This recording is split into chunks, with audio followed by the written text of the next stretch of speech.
Magandang umaga po sa lahat. Welcome again sa ating Bible study ngayong umagang ito. Ah, Kamusta po kayo? Alam ko po ay lagi kayong nasa mabuting kalagayan, tayo malalakas dahil tayo lagi ay nasa sa Diyos, yung ating pag-iisip, yung ating puso ay nasa sa ating Diyos. Kaya sigurado kung hindi niya tayo pababayaan lahat, po. Ngayong umagang ito po ay babasahin natin ang Jeremiah o Jeremias 4, no? Yun po ang ating pag-aaralan at babasahin ngayon. At unahin ko lang po sa mga bago po sa aking channel ay mag-subscribe po kayo. I-like nyo po yung ating mga videos at click nyo na rin po yung notification bell para updated po kayo sa mga iba ko pang videos na i-upload. So ito nga pong ating babasahin ngayon, itong Jeremias. Ito ay muli itong patungkol sa Israel, sa Juda. Ito po yung mga kasaysayan ng Israeli, mga taga-Juda na patuloy, na sinasabi dito sa Biblia na patuloy na nagkakasala sa ating Diyos, patuloy na nagkakaroon sila ng digmaan, dahil sa kanilang mga kasalanan, ayon dito sa aklat, sa salita ng ating Diyos, Yun po ay, nandito po pero kahit na patuloy silang nagkakasala, sinabi nga sa Biblia na kung ano-anong kanilang mga nagawa na kasalanan at yung kanilang pagtalikod, pagsamba sa mga Diyos-Diyosa nandito po. Kaya nagagalit ang Diyos, kaya pinaparusahan sila ng Diyos, kaya natatalo sila ng mga kalaban ng kanilang mga nakakadigma. Sila'y pinapayagan ng Diyos na sila'y matalo dahil sa kanilang mga kasalanan. Hindi rin yan noon, pati ngayon po, dahil din sa ating mga kasalanan, kumisan talagang tayo pinapalo ng ating Diyos upang tayo ay magising, umiwas sa mga kasalanan na nagagawa natin. Kaya kuminsan tayo hindi nagtatagumpay, kaya kuminsan tayo natatalo sa ating pakikipaglaban dahil sa ating kasalanan na rin na nagagawa. Kagaya po nga dito sa kwento ng Jeremias. Pisahan na po natin. Sabi nga po dito sa Jeremias chapter 4 verse 1 hanggang 2. May pinamagatan po ito, isang panawagan upang magsisi. Sabi po dito, pakinggan po natin. Ganito ang sabi ni Yahweh, mga taga-Israel. Kung kayo'y manunumbalik at lalapit kayo sa akin, kung inyong tatalikuran ang mga Diyos-Diyosan at mananatili kayong tapat sa akin, magiging totoo at makatuwiran ang inyong panunumpa sa aking pangalan. Dahil dito, hinihiling ng lahat ng bansa na sila'y aking pagpalain at purihin naman nila ako, sabi ng Diyos. Ulitin ko lang po, pakinggan nyo po. Ganito ang sabi ni Yahweh, mga taga-Israel, kung kayo'y manunumbalik at lalapit kayo sa akin, kung inyong tatalikuran ang mga Diyos-Diyosan at mananatili kayong tapat sa akin, sabi niya, magiging totoo at makatuwiran ang inyong panunumpa sa aking pangalan, sabi niya. Dahil dito'y hihilingin ng lahat ng bansa na sila'y aking pagpalain at pupurihin naman nila ako. Kumbaga, hindi lang po din Israel ang kanyang tinatawag, kundi lahat ng tao sa mundo. Noon at ngayon po, tayo po ay tinatawagan ng Diyos, pinapabalik sa Kanya dahil po sa ating mga kasalanan. Dahil sa patuloy nating pagkakamali at sa patuloy natin hindi pagsunod sa ating Diyos na makapangyarihan sa lahat. Tayo tinatawagan niya. Lahat po tayong tao, hindi lang yung noon, kundi ngayon, hindi lang ang Israel, hindi lang ang Juda, kundi tayong mga tao ngayon. Sa Pilipinas man, sa Japan man, sa Amerika, lahat ng tao tinatawagan ng ating Diyos upang manumbalik sa Kanya, magsisi sa lahat ng kasalanan. Sabi nga, talikuran ang mga Diyos-Diyosan at manatili kayong tapat sa akin. Manatili daw tayong tapat sa ating Diyos, sabi niya. At sambahin lamang ang nag-iisang Diyos. Alam naman po natin, iisa lang ang ating Diyos at sinabi din sa ating Biblia, sa Biblia na ating binabasa, na sinasabi niya na huwag tayong sumamba sa mga Diyos-Diyosan, yung mga ginawang kahoy lamang. Kung ano-anong ginawa, o bato man yan, o bakal man yan. Sinasabi nga di ba po sa Biblia na ang Diyos-Diyosan na ginawa ng tao, may mata, ngunit hindi nakakakita. May tenga, ngunit hindi nakakarinig. May bibig, ngunit hindi nakakapagsalita. Yan po ay sinabi sa Biblia. Kaya tayo po ay tinatawagan ng ating Diyos upang manumbalik, magsilapit daw po tayong lahat, magbalik loob sa Kanya, magsisi, number 1 po, magsisi sa ating mga nagawang kasalanan at Kanya tayong pagpapalain. Ang lahat ng bansa sa aking pangalan, yung pupurihin, lagi nating purihin. Hindi lang ako, ikaw, tayong lahat dapat nating purihin ang ating Diyos na makapangyarihan sa lahat. Sabi po dito, sa chapter 4 pa rin po, pero verse 23 ang ating babasahin hanggang 26. Chapter 4 pa rin po ng Jeremiah, verse 23 hanggang 24 po yung ating babasahin at pag-aaralan. May pamagat po ito na ang pangitain ni Jeremiah tungkol sa darating na pagwasak. Pakinggan niyo po ito. Sabi ni Jeremiah dito, ni Prophet Jeremiah, sabi niya po dito, 23 po. Pagkatapos ay tinignan ko ang daigdig. Wala itong hugis o anumang kaanyuhan. At sa langit ay walang anumang tanglaw. Tumingin ako sa mga bundok at mga burol. Ang mga ito'y nayayanig dahil sa lindol. Yun po ay 24, 25. Wala akong makitang tao, wala kahit isa. Pati mga ibon ay nagliparan na. 26. Ang masaganang lupain ay naging disyerto. Wasak ang mga lungsod nito dahil sa matinding puot ng Diyos. Yun po ay sinasabi dito yung pangitain ni Prophet Jeremiah sa mundo. Ulitin ko lang po, 23. Pagkatapos ay tinignan ko ang daigdig, wala itong hugis o anumang kaanyuhan. At sa langit ay walang anumang tanglaw. 24. Tumingin ako sa mga bundok at mga burol, ang mga ito'y nayayanig dahil sa lindol. 25. Wala akong makitang tao, wala kahit isa, pati mga ibon ay nagliparan na. 26. Ang masaganang lupain ay naging disyerto. Wasak ang mga lungsod nito dahil sa matinding puot ng Diyos. Dahil po yan ay sa ating mga kasalanan. Nakita niyo po ang sitwasyon ng ating mundo ngayon, ng ating bansa, ng bawat bansa ng ating daigdig, May pandemic tayo, may virus, at sinasabi pa ng iba na may panibagong virus na meron. Tapos nabalitaan nyo rin na nangyari sa Lebanon, Hindi lang sa Lebanon, di ba, maraming gera pa rin na nagpapatuloy ang digmaan pa rin, Yung sa Lebanon, kamakailan lang po ay may sumabog. Sinasabi na nuclear daw po yung sumabog na yun.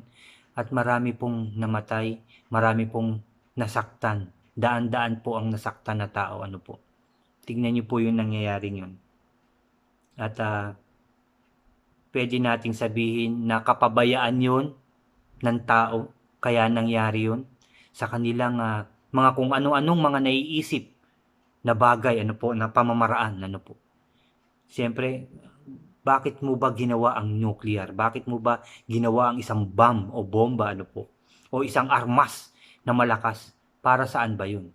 Di ba po, kung sakaling magkakaroon ng digmaan, may panlabang ka, para sila rin ay talunin mo, mga ganon pag-iisip, o kaya naman, kapag ikaw ay hindi sumunod, ganyan, mga bagay na ganyan, o nagkamali ka, gigirahin kita, malakas ang aming sandata. Yung mga ganong pag-iisip, ano po.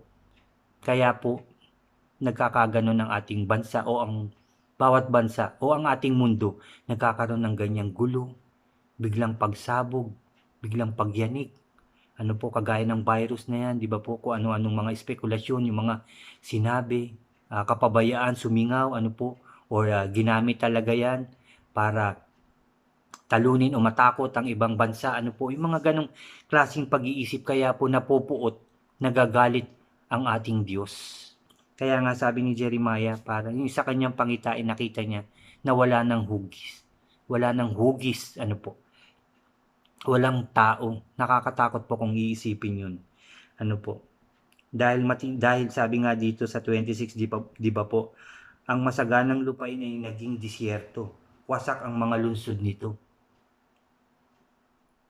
Dahil sa matinding puot ng Diyos sa ating mga pagkakamali, sa ating mga kasalanan, sa ating mga, yung hindi natin pagsunod sa ating Diyos. Kaya nangyayari ito sa ating bansa, sa ating buhay. Ano po? Kaya patuloy ang mga nangyayaring iyon sa ating bansa. Tapos, patuloy pa ang paggawa ng kasalanan ng bawat isa. Pero alam ko, tayong ngayon na nagbalik loob sa ating Diyos, ikaw, ako, tayo lahat na totoong nagbalik loob sa ating Diyos, nagsisi sa ating mga kasalanan, alam kong hindi tayo pababayaan ng ating Diyos. Ano po? Hindi tayo pababayaan ng ating Diyos. At alam ko, mga kapatid, sa bawat panalangin natin, tayo ay naririnig ng ating Diyos. Tayo kanyang pakikinggan at pagbibigyan ng isa pang pagkakataon sa ating mga buhay. Dahil nakikita niya yung ating puso ngayon na totoong nagsisi, totoong nagbalik loob sa ating Diyos. Kaya nakita niya yung ating puso ngayon na talagang tayo lumalapit sa Kanya. Tayo nagbabago at tayo maglilingkod ng buong puso at kaluluwa sa ating Diyos na buhay, sa ating Diyos na makapangyarihan sa lahat. Kagaya nga ng Kanyang pangako, di ba? Sa pagbabalik loob natin sa Kanya, sa pagsisisi at pag-iwas sa kasalanan at pagmamahal sa ating kapwa, pagpapakumbaba at pagpapatawad, ibibigay niya ang lahat ng ating kahilingan, ng siksik, liglig at umaapaw. Yun po ang Kanyang pangako sa iyo at sa akin at sa ating lahat na totoong lumalapit sa ating Diyos. Kasi nakikita naman yan ng ating Diyos, yung ating puso. Ano po, hindi yung sinasabi nga ng Diyos na sa bukang bibig nyo lang ako ginagalang. 'Di ba? Sinabi niya po yun, na pag-aralan na po natin yun nung mga nakaraang aking video, sa bibig nyo lang ako ginagalang. O binibigkas nyo lang na ako'y mahal nyo sa bibig. Pero, nakikita ng Diyos yung puso natin, hindi po. Patuloy pa rin na nagkakasala, nag-iisip ng hindi maganda. Nakikita po yun ng Diyos. Pero tayo nga, na totoong nagsisisi, nakikita ng Diyos yung ating mga puso ngayon na maayos na, di ba po yung ating pinag-aralan na masasagot na natin yung tanong ng Diyos o tanong ng iba o tanong ng ating Diyos na lang, no? Tanong ng ating Diyos na anong klaseng tahanan ang gagawin mo? Anong klaseng bahay ang gagawin mo para sa akin? Di ba ang sagot natin ay malinis na po, O Diyos, ang iyong titirahan, ang iyong bahay, ang iyong tahanan. Dahil kami nagbago, nagbalik loob, lumapit sa iyo at kami iyong pinakinggan at kami iyong nilinis. Ano po? Yan po yung ginawa sa atin ngayon ng ating Diyos. Kaya hindi tayo dapat mag-alala. Ano po? Itong ating pinag-aaralan ay upang mas lalo tayong maging matatag, mas lalo tayong magpursige na saliksiki ng salita ng Diyos at magpursige na magpatuloy na gumawa ng kabutihan para sa ating Diyos at tunay na magmahalan sa isa't isa. Yun po yung ating puso ngayon, malinis. Talagang tayo ay puro kabutihan ng ating iniisip at laging Diyos ang ating tinatawag at lagi natin siyang kailangan sa ating mga buhay. Lagi natin siyang hinahanap upang hindi tayo madapa uli. Di ba po? Upang hindi muli tayong maligaw. Kaya ang Diyos ay sumasa atin palagi dahil nakikita na ng Diyos yung ating puso ay malinis na. Amen po, di ba? Amen. Tapos sabi po dito, nagtanong po ang Diyos, sabi dito, Jeremiah 5, verse 1 hanggang 4 po. Jeremiah chapter 5, verse 1 hanggang verse 4 po. Sabi po dito, nagtanong ang Diyos, sabi niya. Pakinggan niyo po ito. Sabi sa verse 1, mga taga Jerusalem, magmasid-masid kayo. Ang mga lansangan ay inyong libutin at ang buong paligid ay halughugin. Sabi niya po, ulitin ko lang, ano po. Mga taga Jerusalem, magmasid-masid kayo. Ang mga lansangan ay inyong libutin at ang buong paligid ay halughugin. Maghanap kayo sa mga pamilihan. May makikita ba kayong isang taong matuwid at tapat kay Yahweh? Nagtatanong po ang ating Diyos. Tumingin-tingin tayo sa paligid. Ano po? Magmasid-masid tayo. Meron ba? Sabi niya, may makikita ba kayong isang taong matuwid at tapat kay Yahweh? Ngayon meron. Kayo. Tayo po na nagbalik loob sa ating Diyos. May makikita na, hindi ba? Sabi pa po, ituloy ko lang. Kung mayroon kayong matatagpuan, patawad, ito pakinggan niyo po to. Kung mayroon kayong matatagpuan, patawad ni Yahweh sa Jerusalem ay igagawad. Kung mayroong makikita, ano po, kung mayroong makikita nga matuwid, ngayon mayroong makikita. Tayo, dahil tayo nagbago ng buong puso't kaluluwa, tayo nagbalik loob, nagsisi sa ating mga kasalanan, di ba po? Tayo talaga nga nilinis ng ating Diyos. Kaya masasabi natin, sabi nga dito, kung mayroon kayong matatagpuan, patawad ni Yahweh sa Jerusalem ay igagawad. Kaya ikaw, kapatid, ay pinatawad na ng ating Diyos dahil ikaw ay tunay na nagbago. Nakita ng Diyos na ikay nagsisi, nagbalik loob, nagmahal ng totoo, nagpatawad sa mga taong nakasakit sa iyo ng totoo, nagpakumbaba sa lahat ng tao. Ano po? Kaya ikaw, tayong lahat ay pinatawad na ng ating Diyos. Amen. Tuloy ko lang po. Sabi niya, verse 2, nanunumpa nga kayo sa pangalan ni Yahweh, ngunit hindi tao sa inyong puso ang inyong sinabi. No, ito yung mga taong sinasabi ko kanina na sa bibig lamang ninyo ako ginalang, sabi ng ating Diyos. Pero tayo hindi na ngayon ganon, di ba? Tayo nagbago na at binago na tayo ng ating Diyos. Ulitin ko lang, nanumpa nga kayo sa pangalan ni Yahweh, ngunit hindi tao sa inyong puso ang inyong sinabi. Verse 3, ang hanap ni Yahweh ay katotohanan. Pinarusahan niya kayo, ngunit hindi ninyo pinansin ang sakit. Ito yung mga taong hanggang ngayon ay hindi pa nagbabalik loob sa ating Diyos. Maraming naranasan, marami ng sakit na naranasan, pero hindi pa rin nagbalik loob sa ating Diyos. Pero tayo, nagbalik loob na, naranasan na natin yung mga sakit, lungkot, ano po, kaya tayo nagbalik loob na sa ating Diyos. Nagbago na tayo, nagsisi na tayong lahat sa ating mga kasalanan, ano po. Kaya po tayo ay nilinis na ng ating Diyos. Hindi po tayo ito. Sabi nga ulit dito, verse 3, ang hanap ni Yahweh ay katotohanan. Pinarusahan niya kayo, ngunit hindi ninyo pinansin ang sakit. Pinahirapan niya kayo, ngunit hindi pa rin kayo nagbago. Ayaw ninyong talikuran ng inyong mga kasalanan dahil sa katigasan ng inyong mga ulo. Ito yung mga taong patuloy na gumagawa ng kasalanan, patuloy na nagkakamali, patuloy na hindi sumusunod sa ating Diyos. Ano po? Ito yun. Ito yung mga taong yun na tinatawag niya, sinasabihan niya, pinaparusahan. Nagagalit ang Diyos sa mga taong yun. At tayo hindi na ngayon ganun, di ba po? Hindi na tayo ganun. Sabi po sa verse 4, sabi niya, ang aking naisip, ang mga taong ito'y mga mahihirap at walang alam. Hindi nila alam ang hinihiling ni Yahweh, ang utos ng kanilang Diyos. Di ba po?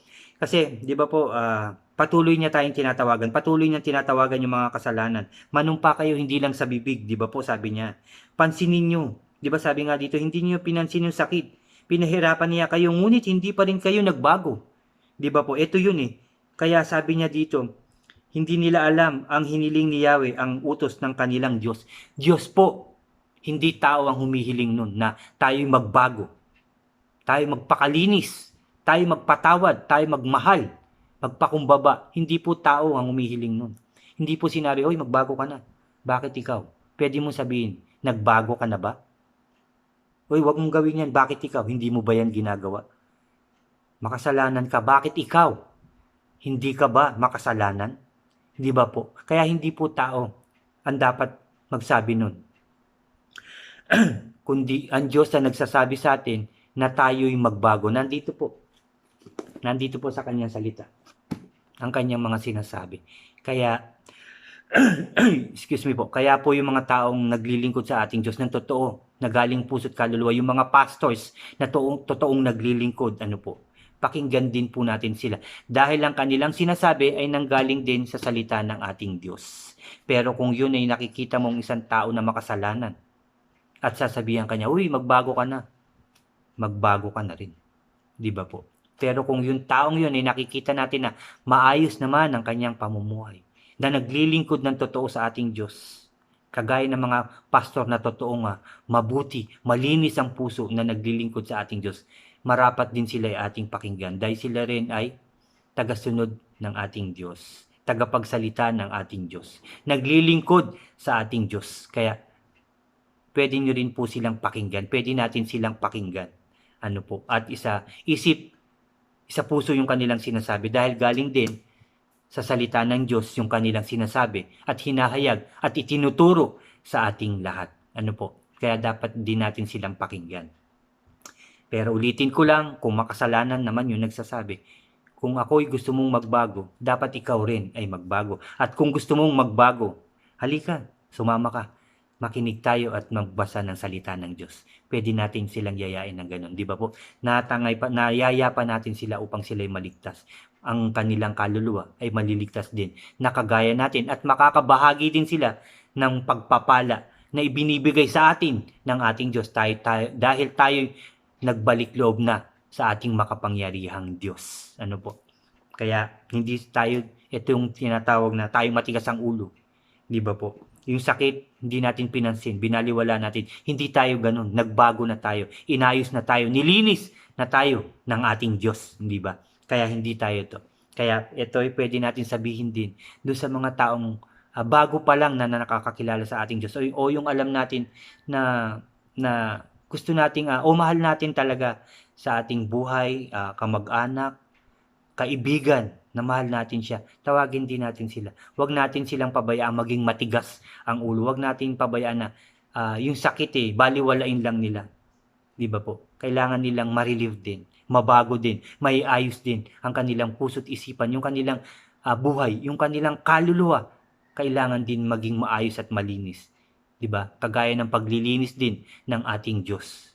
Yun po ang kailangan nating gawin sa ating kapwa, sa ating mga mahal sa buhay, sa ating mga kaibigan, sa ating kapitbahay, sa mga taong nakagalit natin o nakagawa ng hindi maganda sa atin. Kailangan po natin silang dalin sa paanan ng ating Diyos. Ano po? At yun nga po, yung pagtatanong ng ating Diyos, nabasa natin, chapter 5, verse 1 hanggang 4. Ano? Hindi na nga tayo yung matigas ang ulo. Ano po? Kasi sabi nga ng Diyos, tumingin-tingin daw tayo, halughugin natin, maghanap sa mga pamilyan, may makikita ba kayong isang taong matuwid at tapat kay Yahweh? Meron po akong nararamdaman at nakikita. Kayo po yun. Di ba po? Sabi niya, nanumpa kayo sa pangalan ni Yahweh, ngunit hindi taos sa inyong puso. Tayo taos pusong nakikinig, nagbalik loob sa ating Diyos. Di ba po? Tayo po yun. Ang hinanap ni Yahweh ay katotohanan. Pinarusahan niya kayo ngunit hindi ninyo pinansin ang sakit. Pinahirapan niya kayo ngunit hindi pa rin kayo nagbago. Ayaw ninyong talikuran ng inyong mga kasalanan dahil sa katigasan ng inyong mga ulo. Tayo po ay tinalikuran na natin yan, ng kasalanan na yan. Hindi na po matigas ang ating ulo. Tayo po ay nakikinig na sa ating Diyos, sa kanyang mga salita, sa kanyang mga pangaral. Dahil katuwiran ang kanyang gusto. Di ba po? Yun po ang kanyang gusto, katuwiran ng ating buhay, kasaganahan, katagumpayan ng ating buhay, kalinisan ng ating puso't isipan at ng ating kaluluwa, at kapatawaran ng kasalanan na ating nagawa. Yun po ang gusto ng ating Diyos. Kaya tayo po ay kanyang tinatawag. Ano po? Lahat po tayo ay sinunod na natin yun, hindi na matigas ang ating ulo. maayos na po tayo. Ano po. At sabi po dito, sa verse 6, pakinggan niyo po ito. Verse 6, chapter 6 ng Jeremiah, verse 16 po. Sabi po dito, sinabi ni Yahweh sa kanyang bayan, tumayo kayo sa panulukan daan at magmasid. Hanapin ninyo ang lumang kalsada at alamin kung saan ang pinakamabuting daan. Doon kayo lumakad at magtatamo kayo ng kapayapaan. Kumbaga, sa kabila ng kasalanang nagawa natin, pero nandito pa rin yung muling pagbibigay ng pagkakataon sa atin ng ating Diyos, yung pag-asa na ibinibigay sa atin ng Diyos, di ba? Kahit na ganun yung ating kasalanan o kasalanan ng mga tao, nagalit man siya, pinarusahan niya tayo, pero alam niyo po, palagi po niyan sinasabi na sa kabila ng inyong mga kasalanan, sa kabila ng inyong pagyurak sa akin, sabi niya, na hindi niyo ako pinansin, pinabayaan niyo ako, hindi niyo ako pinakinggan, hali kayo. Tinatawag pa rin niya tayo eh. Napakabuti po talaga ng ating Diyos. Tinatawag ka pa rin niya. Tayong lahat na makasalanan. Patuloy niyang tinatawag sa kabila ng patuloy na kasalanan na nagagawa ng mga tao. Pero patuloy pa rin siyang tumatawag. Tinatawag po niya tayo. Hali kayo. Pakinggan niyo ko. Patatawarin ko kayo, pagpapalain ko kayo, magsipagsisi lamang kayo sa inyong mga kasalanan. Magbalik loob lamang kayo sa akin. Di ba po? Napakabuti ng ating Diyos. Tunay ang kanyang pagmamahal. Tunay ang kanyang pagmamahal. Sa iyo, sa akin at sa ating lahat na totoong nagbalik loob sa ating Diyos. Ulitin ko lang mga kapatid, Sinabi ni Yahweh sa kanyang bayan, tumayo kayo sa panulukan daan at magmasid. Hanapin ninyo ang lumang kalsada at alamin kung saan ang pinakamabuting daan. Doon kayo lumakad at magtatamo kayo ng kapayapaan. Ito po ang daan, ang kanyang salita. Ito po yung ating hinahanap at ito yung lumang kalsada na sinasabi, ang kanyang salita. Doon tayo lumakad sa kanyang mga salita. Manalig, doon tayo manalig sa kanyang salita. At tayo'y magkakaroon ng kapayapaan. Ano po, kapatid? Yun po talaga. Patuloy, kagaya ng sabi ko, patuloy siyang tumatawag. Sa iyo, sa akin at sa atin lahat, patuloy niya tayong tinatawag upang hindi na magkamali, upang maging maayos na ang buhay, upang maging malinis na ang ating kaluluwa. At tayo magkakaroon ng kapayapaan. Siya po ang nagsabi ng Diyos po, hindi po ako, hindi po pastors, kundi ang Diyos ang nagsasabi nito sa atin. Magmasid, hanapin nyo yung lumang kalsada. Alamin kung saan ang pinakamabuting daan. Ito ang daan, ang salita ng Diyos, tungo sa kabutihan, tungo sa kapatawaran, tungo sa katagumpayan ng ating buhay. Ito po yun. Doon kayo lumakad at magtatamo kayo ng kapayapaan. Yun po talaga ang sinasabi sa atin ng ating Diyos. Wala na pong iba. Ano po? Yun po lang. Salita niya, ang ating kaligtasan, ang daan. Ano po? Ang kapayapaan. Yun po yun. Mga kapatid, nakita ninyo at mababasa, narinig ninyo ang ating Diyos sa ating mga kasalanan. Tayo'y kanyang pinarurusahan, sa ating mga pagkakamali. Natural lang na tayo parusahan ng ating Diyos. Pero nandun pa rin yung kanyang tunay na pagmamahal sa atin.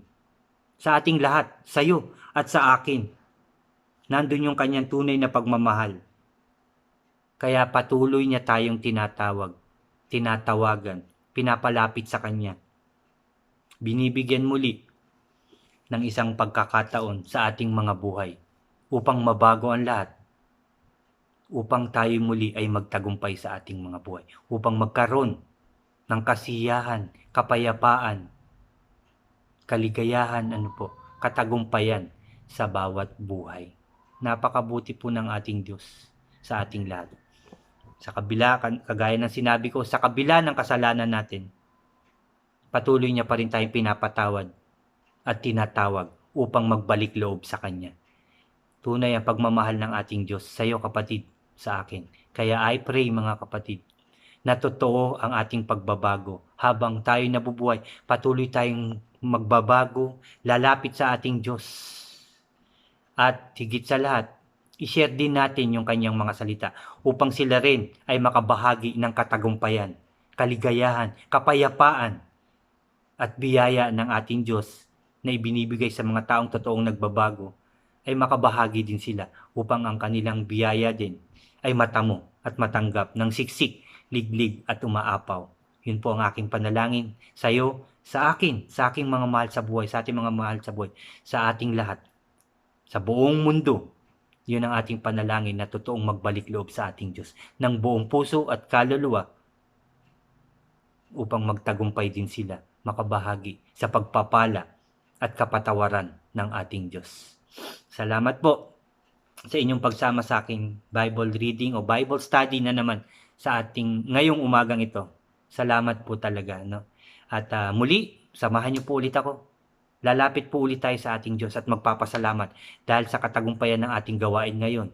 Dahil sa kanyang pagpapala na naman na ibinigay niya, kasi yung pagpapala niya, nandyan na sa iyong tabi, kapatid, sa iyong tahanan, sa iyong mga mahal sa buhay, nandyan na. Dahil tinanggap na naman natin ang kanyang salita ng buong puso at kaluluwa, mga kapatid. Tayo mananalangin, lalapit sa ating Diyos. Kalimutan na natin yung mga isipin na yan dahil tayo maayos na at hindi tayo pababayaan ng ating Diyos. Magsiyoko na tayo. Yes, Lord. Hallelujah, Lord. Hallelujah, Jesus. Hallelujah, Holy Spirit. Aming Diyos na makapangyarihan sa lahat ng may gawa ng langit at lupa. Lord, nagpapasalamat na naman po kami muli sa iyo. Sa iyong mga salita na aming narinig, nabasa at napag-aralan ngayong umaga. Lord, tunay nga na napakabuti mo sa amin. Salamat, Lord, sa iyong mga salita. Dahil kami binigyang buhay mo na naman, pinatatag, binigyang pag-asa, O Lord. Salamat talaga, Lord. Salamat, Lord. Binigyan mo na naman ng katagumpayan ang aming mga buhay, O God. Pinalakas mo na naman ang aming mga loob, O God. Tunay nga ang iyong kabutihan at pagmamahal sa amin. Tunay nga ikaw ay makapangyarihan. Dahil tunay na kami iyong binago at nilinis, aming Diyos. Salamat, Lord. Salamat, Jesus. Salamat, Holy Spirit, O God. Tunay nga, Lord, na ang pagpapala mo ay laging nasa sa amin. Ang iyong pagmamahal ay nararamdaman ng bawat isa sa amin, Lord. Kaya tagumpay ang aming gawain na naman ngayong umagang ito. Salamat, Lord, sa binigay mong kalakasan ng loob na naman sa akin upang maihayag, maishare ang iyong mabubuting salita, O God. Salamat, Lord. Binigyan mo ako ng lakas ng loob, sipag at talino, Father God. Salamat, Lord. Salamat din sa aking mga kapatid sa pananampalataya na patuloy na nakikinig ng iyong mga salita. Na patuloy, Lord, na sinasapuso't isipan nila at sinasabuhay ang iyong mga salita, Father God. Nawa, ganun din, Lord, yung mga tao mababahagian pa namin ng iyong mga makapangyarihan salita na tunay nga na sila'y mabago, malinis at muling magtagumpay, O God. Lord, huwag mo kaming pabayaan. 10 ng aming mga mahal sa buhay, ang aming Presidente Duterte, Father God, Presidente sa Pilipinas, sa Japan, sa Amerika, O God, saan mang bansa, Lord, sila rin nawa, ay hipuin mo ang kanilang mga puso upang sila rin ay mabago. Makabahagi rin sa iyong pagpapala, O God, sa iyong proteksyon na ibinibigay mo sa amin, Lord. Nawa sila rin ay makabahagi. Magbago din sila, Lord. Linisin mo rin sila at patawarin din sa kanilang mga kasalanan, O God. Huwag mo silang pabayaan na magkamali pang muli. At nawa ang kanilang mga puso't isipan, Lord, mabago, Lord, ng maayos. Na puro kagandahan lamang ang maisip, Lord. Pagmamahal, pagpapatawad at pagpapakumbaba rin ang kanilang maramdaman, oras-oras sa kanilang mga buhay, Father God, upang ang aming mundo ay maging maayos, masaya, masigla, tahimik, masagana at payapang muli, O Father God. Dahil yan ang gusto mo sa bawat tao at sa bawat bansa. Nawa, pairalin mo, Lord, sa buong mundo, sa buong daigdig, ang tunay mong pagmamahal sa bawat tao, O Diyos. Sa bawat taong inyong hinilalang, sa bawat taong inyong binigyan ng buhay, O God. Yan ang iyong ipadama, Lord, ang tunay mong pagmamahal, pagmamalasakit, pagpapakumbaba, at pagdinig sa aming mga panalangin, Father God. Iparamdam mo po sa amin yun, Lord. At sa lahat pang tao. Hindi lang sa akin, hindi lang sa mga nakikinig ngayon, kundi sa lahat ng tao sa buong daigdig, Father God. Iyo ring pagpalain at manumbalik din ang kanilang buhay na mas maayos, mas masagana, O God, at mas tagumpay. Salamat, Lord, sa pakikinig mo sa aming panalangin. Salamat, Lord, sa pagkakataong ito na makarinig na naman kami ng iyong mabubuting salita. Lord, salamat. Dahil ang iyong proteksyon ay laging nasa sa amin. Kaya ako, ang aking pamilya, ang aking mga kapatid sa pananampalataya, O God. Patuloy mong bibiyayaan, poproteksyonan, at kami magtatagumpay sa lahat ng laban ng aming buhay. Excuse po. Dahil kasama ka namin, O God. Thank you, Lord. Thank you, Jesus. Thank you, Holy Spirit, O God. Salamat po sa inyong kabutihan at pagmamahal sa aming lahat, O God. Magtatagumpay kami sa labang ito. Magiging maayos na ang aming bansang Pilipinas, ang Japan, O God, ang Amerika, ang buong mundo, Lord, buong daigdig. Magtatagumpay, magiging maayos na ang aming pamumuhay. Magsisimula kami muli sa aming buhay, nakasakasama ka na namin sa aming buhay. Kaya kami magtatagumpay, magiging maayos, magiging masaya ang aming buhay. Magiging masagana na ulit ang among bawat bansa sa mundong inyong ginawa. Thank you, Lord, sa iyong kabutihan at pagmamahal sa amin, Lord. Kiniklaim na namin ang katagumpayan ng labang ito at katagumpayan ng aming buhay, O God. At Lord, binabahiran ko ng dugo ng aming Panginoong Jesucristo ang aming mga isipan, ang aming mga puso upang mag-isip, makaramdam lamang ng tama na kagaya ng pagmamahal mo sa amin, Lord. Yun lamang din ang aming maramdaman. Mag-isip ng tama, O God. Magsalita ng tama, O God. Gumalaw at gumawa ng tama, O God. Binabahiran ko ng makapangyarihan dugo ang aming buhay, ang aming mga tahanan, upang magpatuloy kami sa iyong pagpapala, sa iyong presensya, sa iyong pagmamahal, at magtagumpay ang bawat buhay namin. Maging safe, protektado mo ang aming mga tahanan, lugar at bansa namin, O God. Salamat, Lord. Salamat, Jesus, sa iyong buhay na binigay sa amin. Salamat, Holy Spirit, sa patuloy mong pagsama at pag-guide sa amin lahat, O God. Tunay nga ang iyong kabutihan at pagmamahal sa amin lahat. Lord God, salamat, Lord. Salamat po. Lord, sa iyo lamang, Lord, ang pinakamataas na papurit pagsamba sa tanging pangalan ng aming Panginoong Jesucristo. Ang lahat po ay magsabi ng Amen and Amen and Amen. Salamat po. Salamat pong muli sa inyo mga kapatid. Salamat po dahil alam kong na-bless na naman tayo. Salamat po. God bless po sa ating lahat. Mag-ingat po kayo at huwag niyo pong kakalimutan mag-face mask, maglinis ng kamay mabuti, mag-alcohol, yan po ang gawin niyo. At laging manalangin, lalabas, papasok ng bahay, kakain, matutulog, ano man ang gagawin. Isama natin ang ating Diyos sa ating buhay, oras-oras. Dahil sigurado ko ang iyong katagumpayan at kaligtasan. Salamat po.